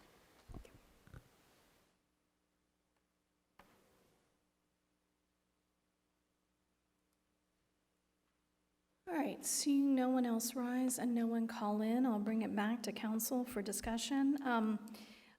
I do know that we have implemented having Knox boxes here with Narcan in them at all our public facilities, that we've utilized some of these funds for that we make sure that our police department is now fully trained and able to distribute and utilize Narcan, as well as our fire department, which has been for quite a while, and that we have worked alongside with the sheriff and his Project Opioid and some of his suggestions. Unfortunately, his haven't been funded yet, so as a result, we're still keeping our funding locally to try and address things. So I know that for those of us here on council, we've really understood that, as the prior speaker said, it really is about prevention and education and not just law enforcement, because that has to happen at a much higher level because of how the fentanyl is getting to us and coming in. It's very difficult to combat it locally given how it's trafficked and brought in. It's really going to need to be probably a statewide and localized task force that need to be funded through a different mechanism. So I will pass it to Councilmember Aiello, but I intend to make a motion to accept it locally. Okay. So I just had another question. So the first payment came in when? 2021. I know that the settlement, it was in December that the city elected, but because our 5-year clock starts at the first payment for that first payment amount. Correct. So the first one came in during fiscal year 20. The first one came in during fiscal year, I believe it was 22. Okay. It may have been at the very beginning of fiscal year 23. I would have to go double check the exact numbers. But we're tracking that and have the clock has started on the first. Okay. So the only thing I would request that we consider and maybe provide direction to staff would be that by the end of the 3rd year from that initial, because if council decides to go ahead and take in this money, then we have an idea of what that amount of money is going to project in the next few years. So before the end of the 3rd year, that staff present to the council a full plan for how we plan on using those funds, and that there is kind of an outlook on that money for years to come, would be what I would ask. Because right now, I know when we talked about it a couple years ago, we talked about, well, let's hang on to the money, and then that way we can actually do something. So I just don't want that clock to run out and not have a full effective plan for how that money is going to be used in progression throughout the years as we receive it. So I think if staff can bring something back before the end of the 3rd year, a full plan to the council. Councilmember Vega. Was that a motion? I was going to make a motion. She was asking me to consider Go ahead. adding something I'm to sorry, it. I was going to add on to the motion, but go ahead and make the motion. Again, if you want to add something before I make a motion, so I make a full motion, I'd like to hear No, what I needs just to be wanted to in it. make sure that we make sure Lompoc's share of the settlement funds come directly to us. Absolutely. Okay, and if you're going to do that, Yeah. that's great. Okay, so I believe the motion would be that we accept the new additional funds locally, and ask that staff come back before the end of year 3 with a proposal as to how to spend it. And approve the agreements and the resolution 6690. Absolutely. I also wanted to note, just to assure the member of the public who spoke about using the funds for enforcement, that the settlement agreements actually prevent the funds from being used for criminal enforcement. Thanks for that clarity. Councilmember Aiello. I would second that motion. All right, it's been moved and seconded. Any clarity? I just want to make sure what you mean by end of year 3. End of year 3 of the first payment received by the city.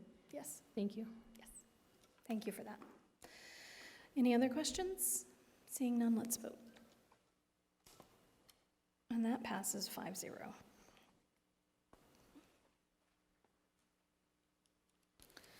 All right, item number 10, adoption of resolution 6691, parentheses 24, withdrawing the city-initiated ballot measure entitled the Ken Adam Park Measure Ordinance 1709, parentheses 24, from the general municipal election to be held on November 5th, 2024, and leaving the separate citizen-initiated measure to remain on the November 5th, 2024 ballot.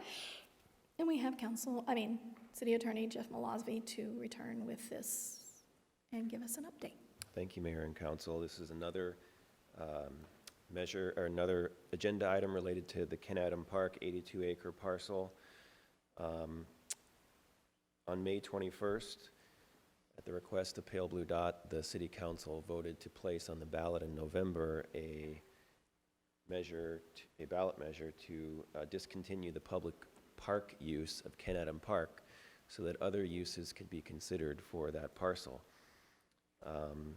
Council voted to do that. Concurrently, there was a citizen petition being circulated in the community to gather signatures to put a separate measure on the ballot for November 2024 to do the same thing, to discontinue the public park use of the Ken Adam Park 82-acre parcel so that other uses can be allowed on that parcel.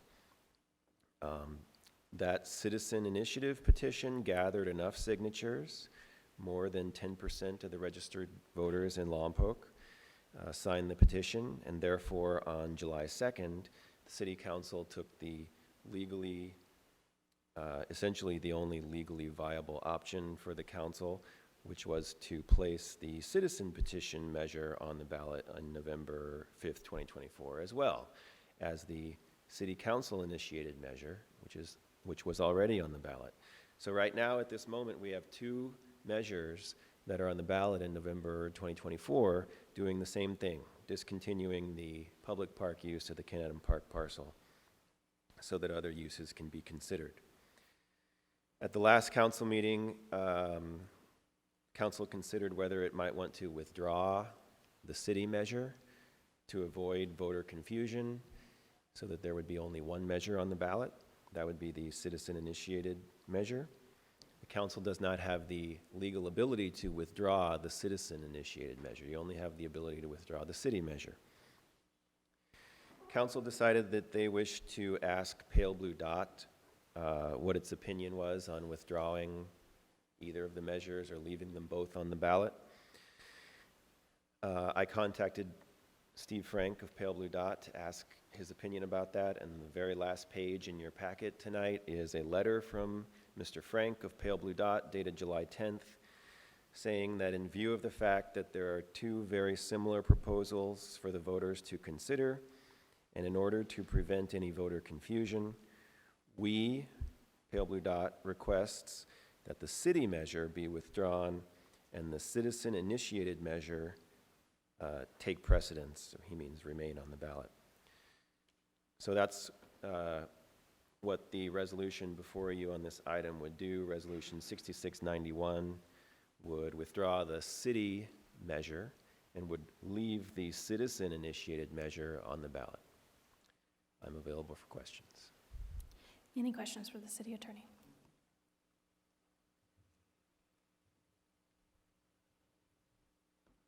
All right, we'll go to public comment on this item. If you would like to speak on item number 10, you are welcome to come to the podium. You will have 3 minutes. You may also call in at 805-875-8201, 805-875-8201.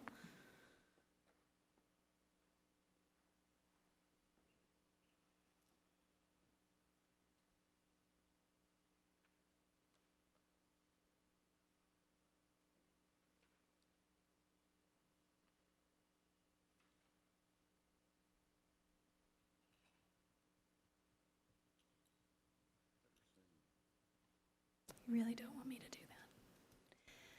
Given no one has called or risen, we will close public comment on this item and bring it back to council. Councilmember Ayala. So I think that when we look at the history on discussions on this particular item, the council over the years did their due diligence to discuss the item, negotiate, and bring forth the information as best as it could to the public. When the council had to vote to put the ballot measure on, the council did that as well. Pale Blue Dot, or Steve Frank, they had already started their initiative, and I get maybe there was a sense of insecurity. Well, if the council doesn't vote in our favor, then at least let the public speak, which that's okay. However, I think the council allowed it to move forward, and that being said, they had the opportunity to then not complete their process because the council was doing the job of the council, which was putting it on the ballot and allowing it to go forth to the public. With that, I really feel that it is not necessary for this council to remove its ballot measure, and being that Mr. Frank or his organization does not want to remove theirs, then let them both go to the ballot, in my opinion. That would be my motion, and again, for the consideration that the council did do the job. It did vote to allow it to go to the public. There was really an opportunity for them to, I guess, not need to continue with their ballot measure. And I think that by leaving the council measure on, it does provide a little more clarity to the voters, because it does specifically state that it's for the purpose of development by Pale Blue Dot, whereas the ballot measure made by them, signed by the public, doesn't really disclose that. And I think in fairness and transparency, this council should really consider leaving our ballot measure. That would be my motion. I will give you a second on that.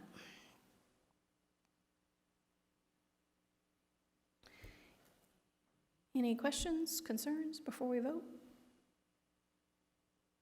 All right, let's vote.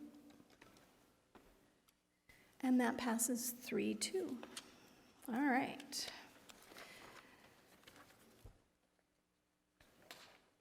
Madam Clerk, did we have any written communications? Nothing more than you've already received. Okay. Now is your chance for the final oral communications for the evening. If you would like to speak, you will have 2 minutes. You may come to the podium for your 2 minutes, or you may call in at 805-875-8201, 805-875-8201.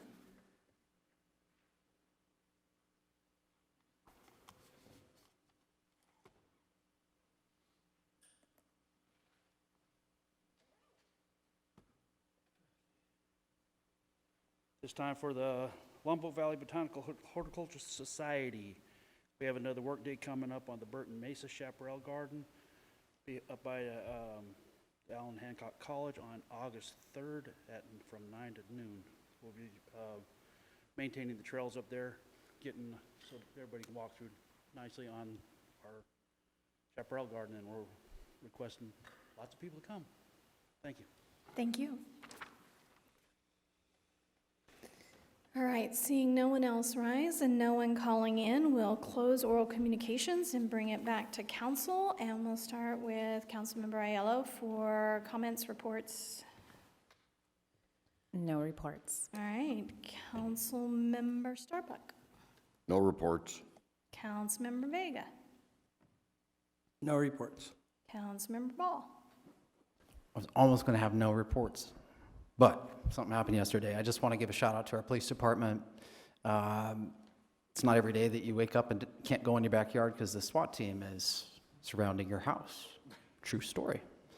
I was working in the backyard, and I could hear with my ears, I could hear two of our finest negotiating with thoughtfulness. It's a very complicated situation, obviously dealing with some severe, potentially mental issues. Something was wasn't right. But I'm very proud of our staff for being patient. And I know they deal with a lot, but they didn't go in with guns blazing and ask questions later. They followed protocol. And I'm very proud of the process that they took care of our neighborhood. There's a lot of looky-loos, and obviously I was kind of curious. We kind of kept our head down a little bit. But I have to say, I felt really safe in our house, having the SWAT team surrounding us, for what it's worth. But our officers sometimes have to work a little bit extra to deal with a very sensitive situation, and we don't have the biggest staff in terms of our police department, so they do a lot with what they have. And I just want to say thank you for working hard in our neighborhood and dealing with a very challenging situation that ended peacefully. I'm grateful. Thank you. That's it. All right. I spent the past 2 Fridays in the Old Town Market booth for the city. I encourage everybody to come out, stop by the city booth, talk to the city staff, ask your questions. Some evenings you may even find a city council member there who can answer your questions. We had the recent Lompoc Community Benefit meeting. We have chosen a website and a logo, and we'll be rolling that information out to the public, and have submitted our second application on behalf of the fire department upon their request. So we're looking forward to seeing results from that. I want to thank all the staff for organizing the July 4th bike parade and the Family Fun Day in the park. You guys did an amazing job. A great turnout this year, even more than last year. Staff's really, really good at watching out for our really, really littles who come out on their bicycles and making sure that everybody makes it to Ryan Park in a timely manner. And staff gets an extra star from me because they remembered my comments about having an area that was safe for bike storage so people would hang out, and they had a bike storage area all fenced off so you could come, ride your bike, store it, and spend time there and not have to leave because there was no place to put your bike. So good job.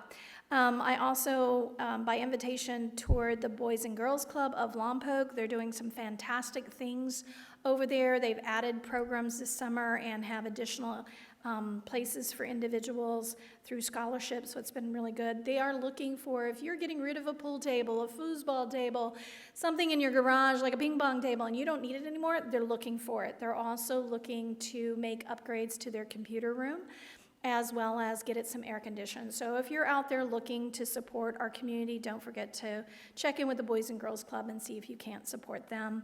And then last night I had the privilege of meeting the young ladies. There are 7 of them riding 1,700 miles from Washington State all the way to San Diego, called Pedal the Pacific. They're riding their bicycles. They support each other. They are only supported by themselves, so they rotate in and out of the van, and other days they're riding their bikes. They camp most of the time, or when you get to a community like ours, we have pulled together a sponsorship and hosted them to get a night in a hot shower and a hotel.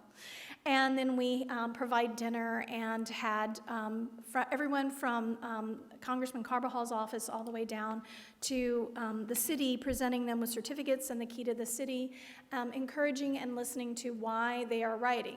They are writing to bring awareness to human trafficking, and in particular sex trafficking.